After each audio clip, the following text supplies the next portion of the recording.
Chapter 41, Enthusiasm. So, have you ever really needed to grind your hooves? Like, really bad? Because they get such sharp edges from trotting around so much that when you try to cure an itch that won't go away, you accidentally start scratching yourself real bad? And you think, ow, geez, if only I had put a file to these hooves of mine, I may not be making scars on myself. It's almost as annoying as when the winter hits and you start molting. 'Cause is there really any easy way to sweep feathers off the bedroom floor? Rainbow's words trailed off. She gulped. The entire crowd of Winthrop ponies was staring at her blankly. Ahem. She cleared her throat and shifted nervously where she sat next to Full Trot. What I'm trying to get at, I think, is an anthology. Analogy, Full Trot corrected in a whispery voice. Right, one of those. Rainbow Dash smiled sheepishly. You see, this village could really go with a chance to grind its hooves. 'Cause every pony is so on edge and so freaked out about these monsters and crud that just about any little thing is capable of throwing you guys off your rocker. I mean, sure, yeah, it helps to be virulent. Vigilant. Why aren't you talking? Rainbow Dash hissed. Full Trot smiled. You're doing fine. Rainbow turned towards the crowd once again. It helps to be vigilant, but at the same time, you shouldn't forget that you're a bunch of big, strong ponies with a lot of weight to throw around, and these winged chumps don't know what's coming to them. Sladesteed face-hoofed. This is a waste of time. Exactly. Rainbow Dash smiled. She turned to see Full Trot's frown. No, no. She spun and barked at Sladesteed from afar. It's not a waste of time. Hear me out. Ponies have died trying to ward off those creatures from the top of the mountain, Sladesteed said, glaring across the crowd at her. I can't see what a Pegasus from Equestria could possibly know about what we've been through. And I'm telling you, Rainbow's voice cracked as she spoke louder. They're not on the top of the mountain.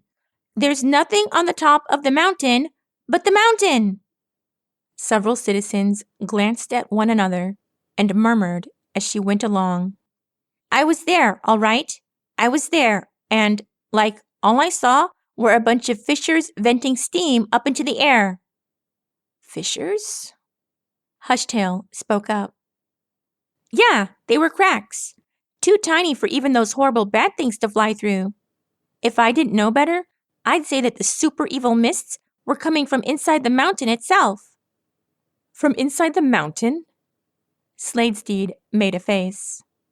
Preposterous! That's impossible! Well? Rainbow Dash shrugged. You tell me. You're mining inside that giant chunk of rock all the time, aren't you? Sladesteed merely frowned at her. His nostrils flared, and he motioned towards his closest cohorts. Come on, brothers. I should have known better than to have called this meeting. Nothing's ever going to change, so might as well spend our time doing something constructive. Quickly now. If we don't gather enough minerals, the trade parties will abandon us for another year. Rainbow Dash blinked confusedly as Sladesteed and a large group of ponies marched away. Slowly, the crowd began to dissipate. Well, that's certainly rude, Gold Petals muttered in a low voice. Rainbow Dash gazed aside at her. What are you still doing here? Come to tell me that it was a good speech? No, it sucked big time, she replied. Still, I can't help but think that Sladesteed got up on the wrong side of the stables this morning. Yeah, what's up with that? He's a headstrong stallion, Full Trot remarked, gazing at the work ponies trudging their way towards the mine shafts in the side of the mountain. He knows, as well as any villager in Winthrow, that Hushtail's days are numbered. It's not that the young pony is starved for power. He just takes his responsibilities a little too closely to heart.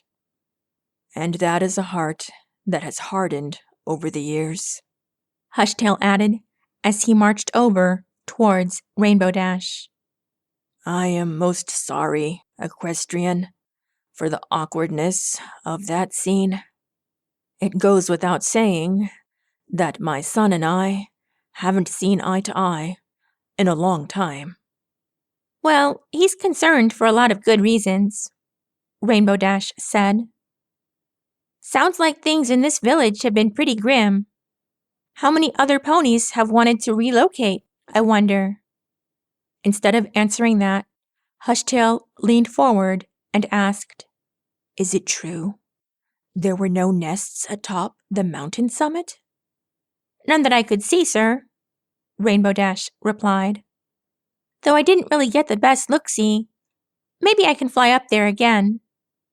No matter what you may or may not find, I doubt that'll be the crux of the issue, Full Trot said. Even assuming that the creatures have dwindled in numbers overnight, if our village doesn't have solidarity in the defense effort, we can start mourning the fate of Winthrow already. I don't think I get you. My son has done nothing but stir up doubt and fear, Hushtail gravely said. I applaud his attention to seriousness, but I fear that his anxiety has gotten the best of him.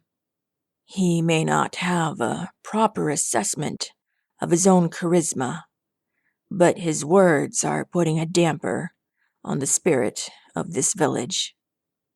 Well, sorry that my outsider enthusiasm wasn't enough to tip the boat, Rainbow Dash said, casting a glare at Full Trot.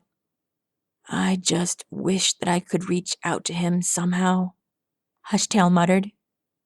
Alas, I am getting along in my years, and I don't know how many chances I have left. Rainbow Dash glanced over at Gold Petals. Gold Petals squinted curiously from beneath her hood. With a determined breath, Rainbow Dash smirked at the two elders. Perhaps, then, this is a chance that I should be taking up. And she trotted at a brisk pace towards the mine shaft.